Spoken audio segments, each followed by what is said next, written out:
Welcome to another deep dive. We are so glad you're here with us today. Absolutely. Thanks for tuning in. If you're joining us right now, it means you are that endlessly curious learner.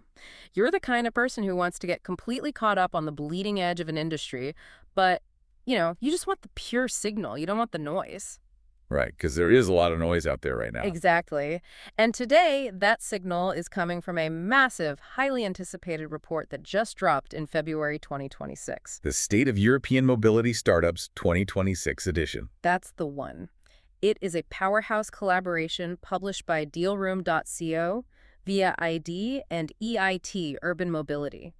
And our mission today is to unpack exactly what is happening in the world of transportation, logistics, and automotive innovation. Because the ground is fundamentally shifting beneath our feet. Yeah. I mean, it's a completely different landscape than it was even a couple of years ago. It really is. And I have to start with the hook here because there's a headline in this report that, it just commands attention. Oh, I know the exact one you're talking about. Yeah. According to the data, venture capital funding for European mobility startups has fallen for the fifth consecutive year. Fifth year in a row. Right. We are looking at a 27% drop in 2025, bringing it down to just $4.8 billion. That is the absolute lowest level of VC funding in the space since 2018. It sounds brutal when you just say the numbers out loud like that. It does. Okay, let's unpack this because on the surface, that really sounds like a ruptured bubble, right? Like an industry in serious distress. It absolutely sounds that way if you only read the headline. But the core thesis of our deep dive today is that this is not the death of European mobility innovation. Not at all. No. In fact, what we are witnessing is a profound and necessary healthy normalization. A healthy normalization. Exactly. The industry is finally growing up. That era of growth at all costs. Oh, yeah, the wild speculative frenzy we saw peaking around, 2021, 2022? Right. That era is officially over. What is replacing it is a demand for tangible, measurable outcomes. Investors want deep operational excellence and real paths to profitability. So the sector isn't shrinking, it's maturing.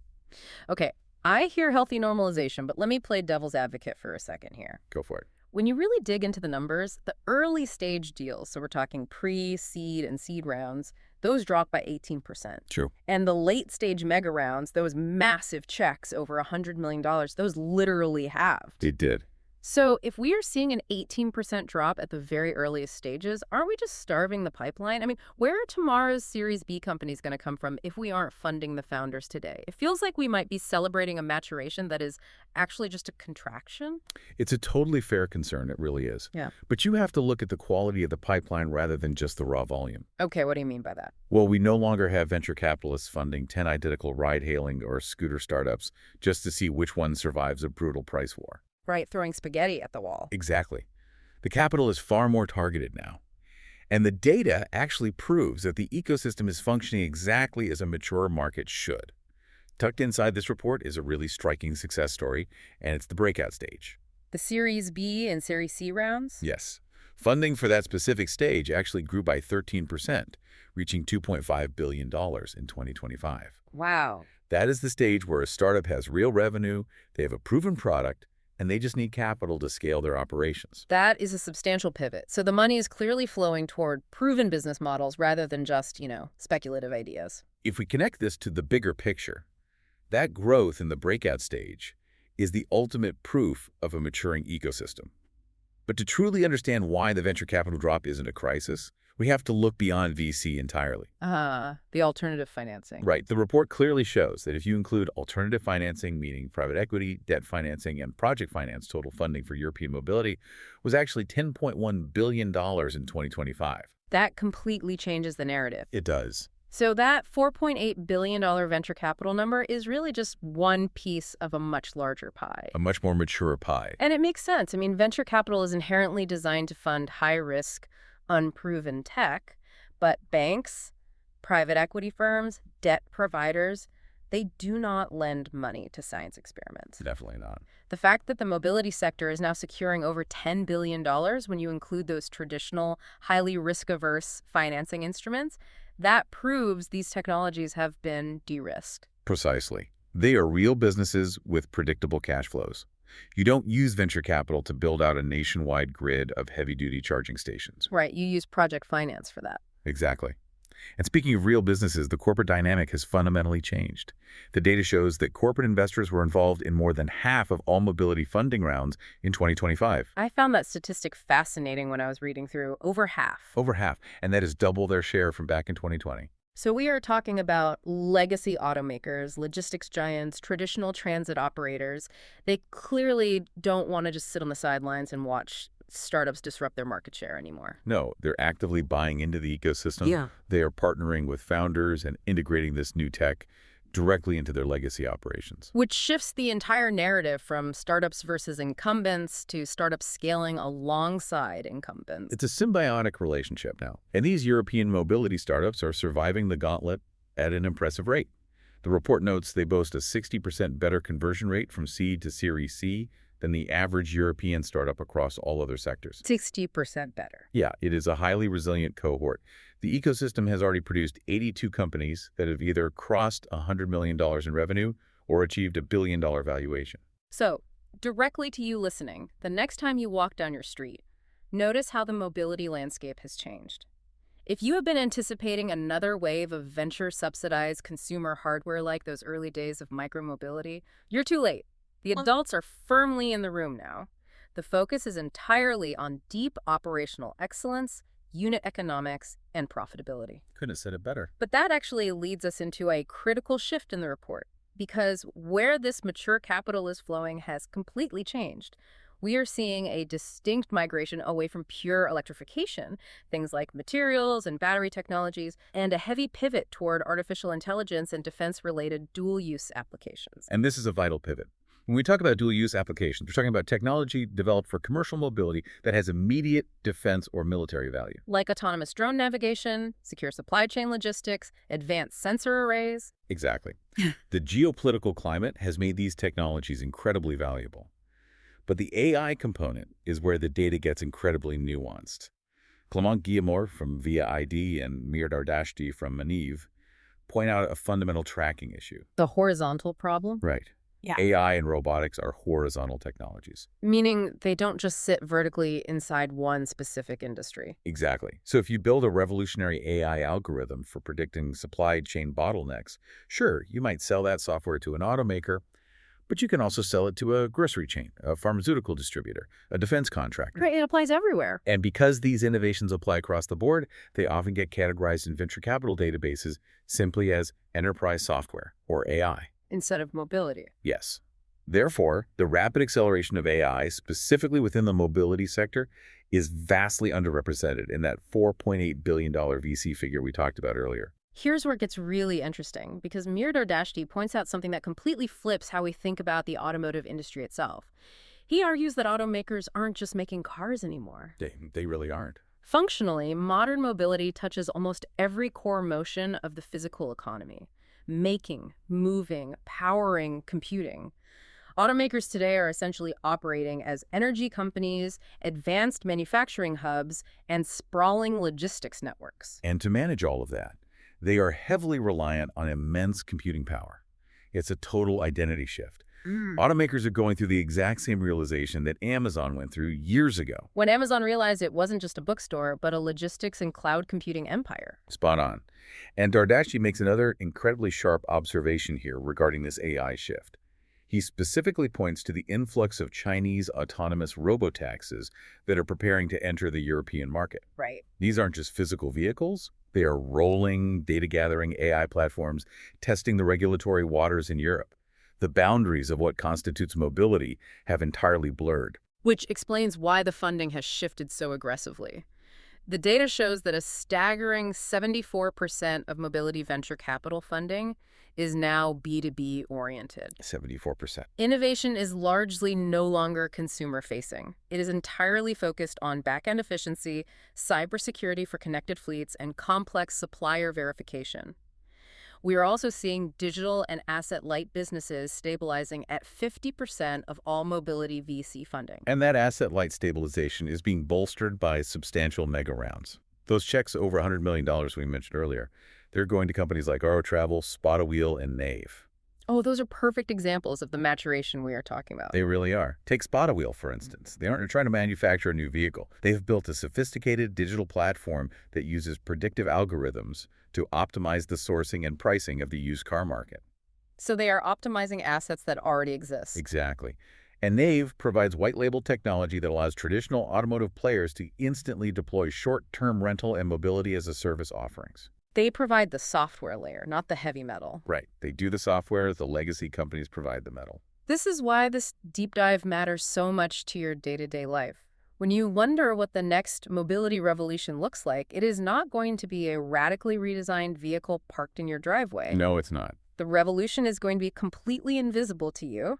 Next time a package arrives at your door with 0 delays, or your commuter train departs on the exact minute it was scheduled, you are interacting with this new wave of mobility tech.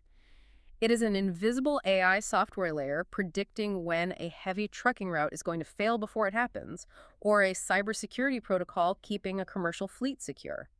It is the plumbing of the global economy getting a highly intelligent upgrade. It is the invisible infrastructure that keeps the world moving. And that brings us to the geopolitical realities highlighted in the report, which present a rather complex picture for Europe. Yeah, it's a bit of a mixed bag. It is. On one hand, Europe remains a formidable player. London and Paris are still firmly positioned in the top 5 global mobility hubs, and Europe as a whole commands 39% of all global mobility deals by volume. By volume, but Europe's overall share of global funding value has dropped sharply. In just 2 years, it retreated from over 25% down to 18%. Right. The global funding pie is expanding, but Europe's slice of the value is shrinking.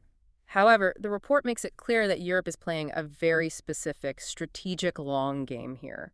The European innovation ecosystem is heavily focused on sustainability and infrastructure. Denise Yafara from AT Urban Mobility points out something crucial about this.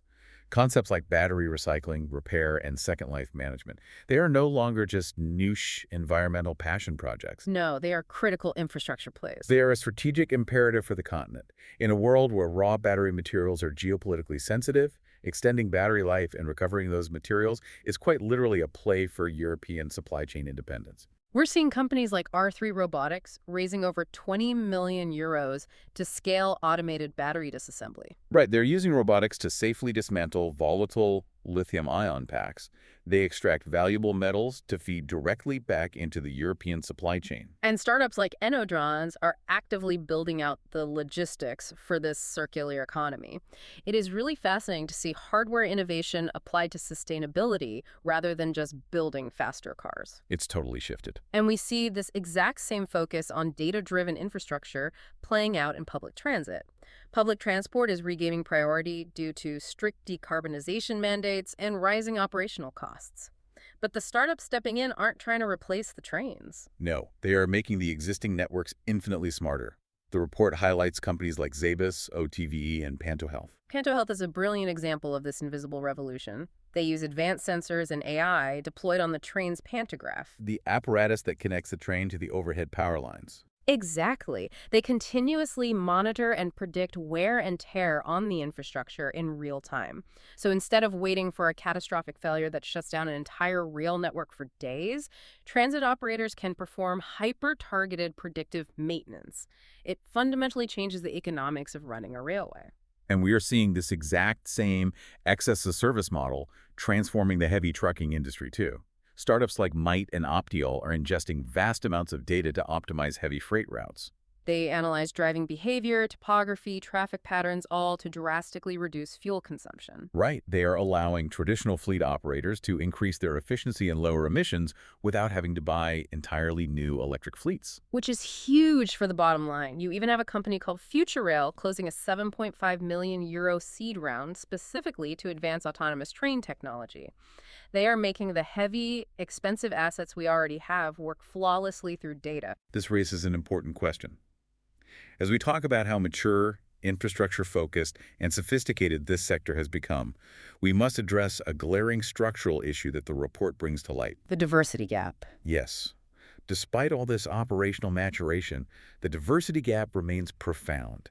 In 2025, female-founded mobility startups received just 7% of the venture capital funding. Wow. Just 7%. And while the report notes this is actually the highest level in recent years, it is still lagging behind the already incredibly low European average of 9% across all tech sectors. It is a really sobering statistic. It is. If the mobility industry is truly going to mature and solve the complex horizontal challenges of the next decade, from supply chain resilience to AI integration, it simply cannot afford to leave that much talent and perspective sidelined. It's a structural maturity issue that the sector urgently needs to overcome to reach its full potential. So what does this all mean? If we take all these threads, from dealroom.co's hard numbers to the strategic insights from Via ID and EIT, urban mobility, and weave them together, a very clear picture emerges.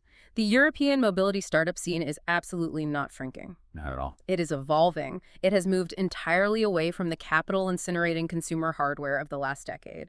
It has weathered the sharp drop in public grants, which, as the report notes, fell significantly after the high-profile Northvolt case made public actors much more cautious. Right. Everyone tightened their belts after that. And now it is fully transitioning toward mature B2B software, corporate-backed physical infrastructure, and invisible AI efficiency. The dreamers have been replaced by the engineers and the operators. They really have. And that evolution leads me to a final provocative thought for you to consider. Okay, let's hear it. Earlier, we discussed Mir Badashti's observation about Chinese autonomous robotaxis acting as horizontal AI platforms and preparing to enter the European market. He noted that they're going to face a critical regulatory test in Europe. Because Europe is a highly regulated society with incredibly strong citizen oversight and safety mandates, it acts as the ultimate proving ground. If an autonomous fleet can meet the strict compliance standards required to deploy in Paris or Berlin, it could effectively be deployed anywhere in the world. That makes perfect sense. But let's take that concept a step further.